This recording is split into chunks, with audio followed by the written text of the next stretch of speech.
In today's video, I'm going to take you on an adventure to a winter wonderland, and I'm going to show you my latest landscape photography gadget.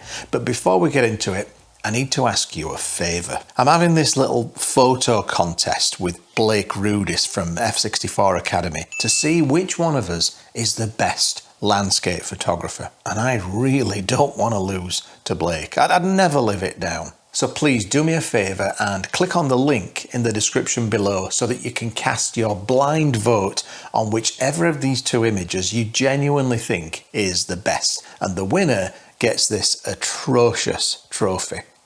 Alright, let's go and visit a secret waterfall.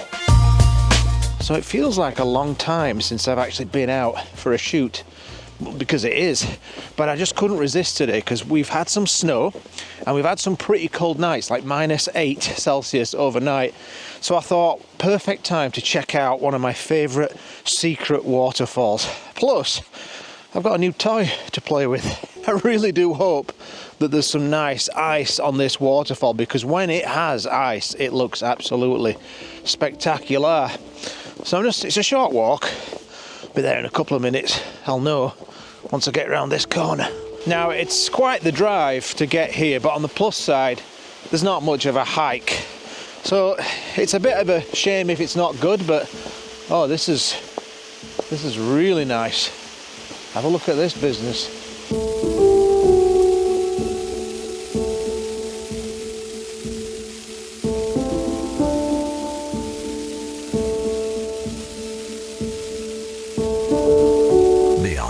Is there anything more beautiful than an icy waterfall? Just look at that. Beautiful. Did I ever mention just how much I love winter?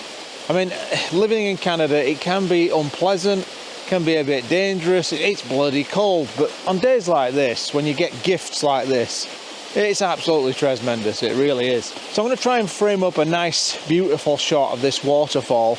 I think what I'll do is I'll try close-ups first, pick out little sections of it, and then I'll move further back and try and take in the scene as a whole. But I suspect my favourite shots today are going to be those close little vignettes. And then in a minute, I'll show you what this new little gadget is that I've got. I do love gadgets, but this is not a gear channel or I'll get told off. So let's talk about the shot.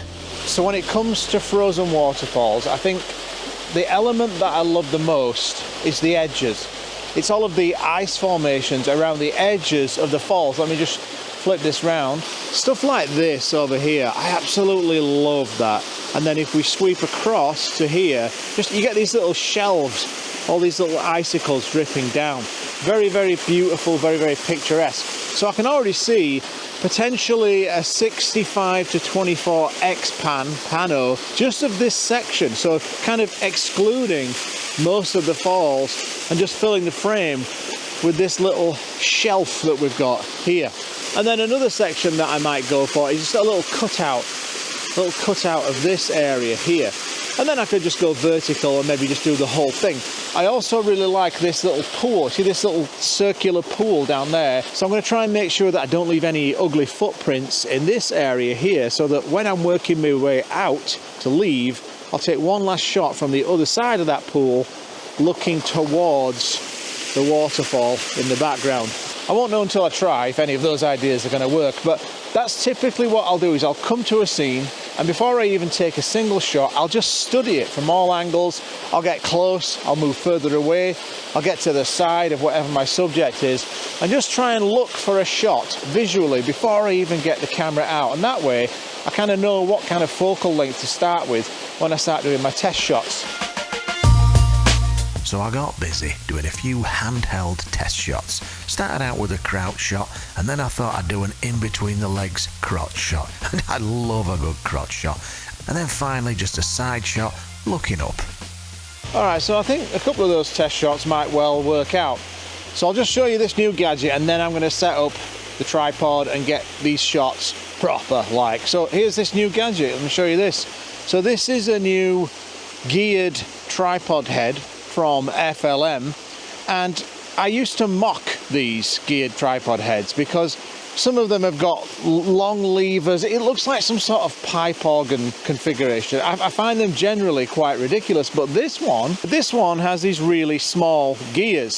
So you've got your, I guess that's vertical axis, and then this one, I'll switch hands here, this one is your tilt. And to pan, there's a knob on the side there, and you just can pan and rotate like that. So it's pretty basic. It's just a geared head. There's really not that much else to tell you, but I actually really enjoy using this. So like if you look at my green level there, you'll see, hopefully it shows up on this, it has quite the extreme effect. Just from a very, very subtle turn, you can see that whole thing tilting there. So you've got quite a bit of, I'm sure if I read the literature I'd be able to tell you what the actual range of movement is there, but of course I didn't. And then again, this is your tilt down and your tilt up. Now today it's not that cold, it's about -1 Celsius, so I can use my bare hands to turn these levers, but if it was really, really cold and I had no choice but to keep on these gloves, it actually turns pretty good here. And by the way, this is not sponsored, I'm not getting paid, it's not a review. I just thought I'd like to show you my gadget. I'm quite excited about it. Now, obviously, a geared head like this, it's going to be slower than just using a one lever ball head, way slower. But I do appreciate that fine tuning that you get once you're set up. I would expect that the perfect setup for speed would be one of those with a leveling base. You know, it's got like a joystick that comes down here. You turn that and it levels the base and you can see a little spirit level. That would be the quickest way. And then you just use this for very fine tuning. I love that. And then once you've composed your shot and you want to make a change, you don't have to redo your whole tripod. You can just make that tiny little incremental change and get a slightly different composition. So if you're watching this, FLM, and you just want to send me a new tripod with one of those leveling bases on it to give me that perfect solution, then by all means, do get in touch. I would not say no to that rig. Anyway, I'm going to go and frame up a shot in earnest now and talk you through an actual proper shot.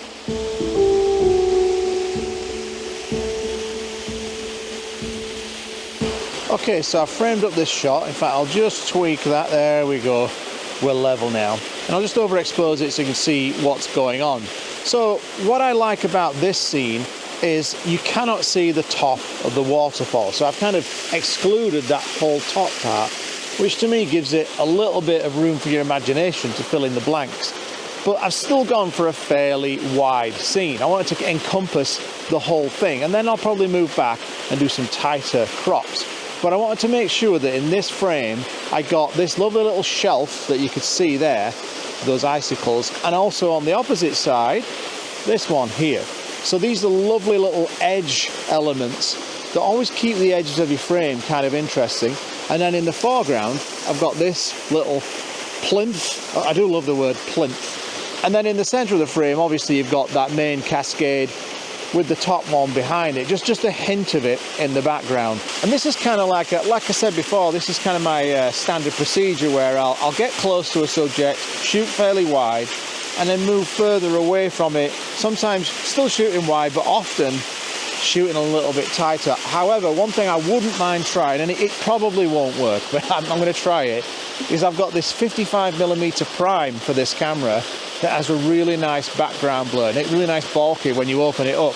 So what I might try with that shot is focusing on just that little cliff edge there, that first cliff edge, so that that's super sharp, but the background waterfall is deliberately blurred out. That's kind of like a vision that I've got. It might not work. But anyway, if this first shot that's kind of super wide and encompasses most of the scene works out, here's the shot.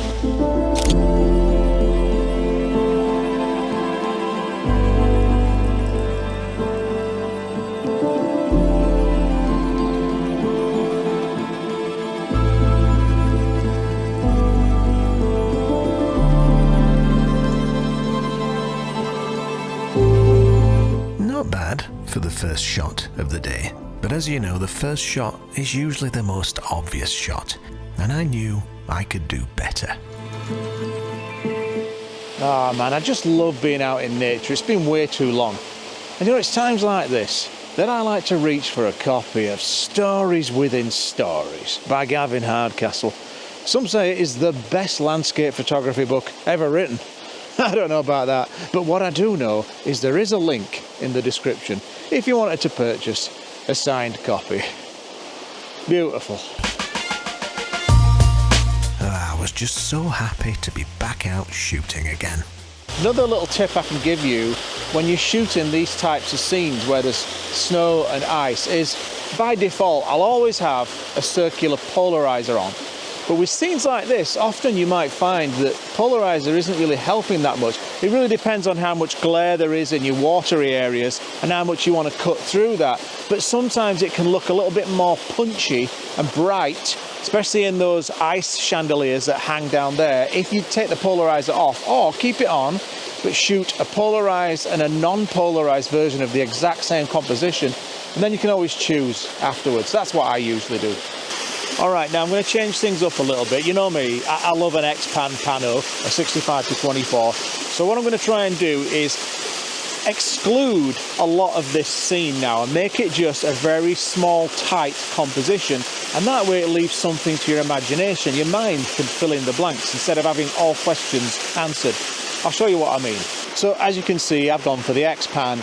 And like I said, what I'm trying to do here is leave a little bit of room for the imagination. So you don't know what's above that waterfall. You actually don't know how big that drop is or where it's coming from, because in my composition, I've excluded it. You also don't know where it's going. I mean, I'll show you where it's going. It's going down this lovely little creek here. But the composition doesn't let you see that. You have to figure it out for yourself, or just use your imagination to fill in the blanks. So what I've done, just like the one before, is I've included everything that's important to me.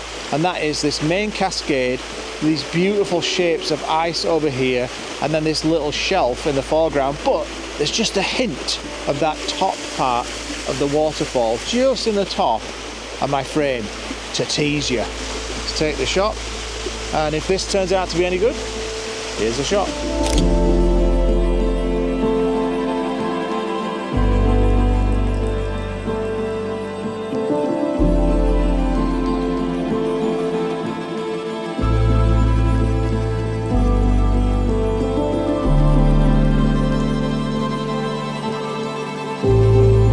Now, even though I tried to simplify things by going for this 65-24 crop, I still feel like it needs to be even simpler.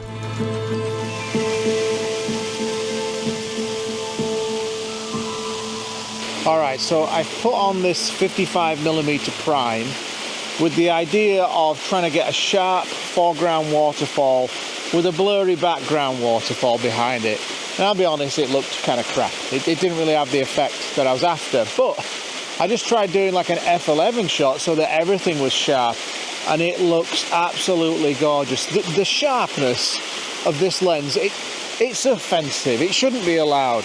And I also don't have any filters on. I don't have any filters for this lens, so it's just a straight unpolarized shot.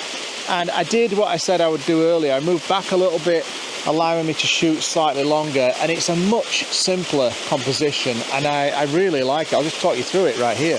And once you start messing around with these longer focal lengths, that's where this really comes in handy, because you see, when I make these little changes, you really see those micro adjustments with this geared head, and it just looks absolutely gorgeous. So I've got just enough of the waterfall in the top of the frame there, and just enough of this shelf here in the foreground to make it interesting. But what I love is this waterfall is framed on both sides by these gorgeous ice formations, that one and that one. And it just simplifies the composition, making it a lot easier to look at. And I think this is kind of like a typical evolution. Well, this has been my evolution as a landscape photographer. Maybe you've done the same thing. When I first started out, I was shooting focal lengths kind of similar to this, because that's just the only gear that I had. And then as I got more gear, wider lenses, I started shooting wider scenes, and then I got a telephoto and started shooting longer scenes. But I found over the years, whenever I stuck to this sort of slightly more tricky mid-range focal length, 55, maybe 70mm, yes, it was more tricky to get comps, but when I could get them, they were just so much more delicious to look at, especially full screen on your computer, or even better as a large print. Anyway, if this shot does turn out to be any good, here's a shot.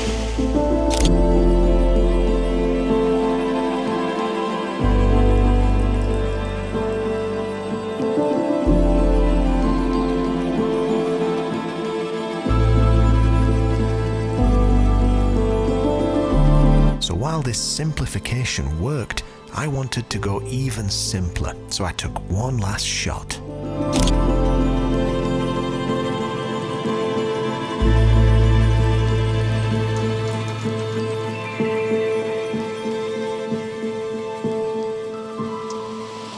So what do I think to my new gadget? Well, I quite like it actually. Like I said, this isn't a review. I don't really do reviews, not that often anyway. And it's just a little tripod head. What are you going to talk about for 20 minutes? You can't talk about that for 20 minutes. It goes this way, it goes that way, that's it.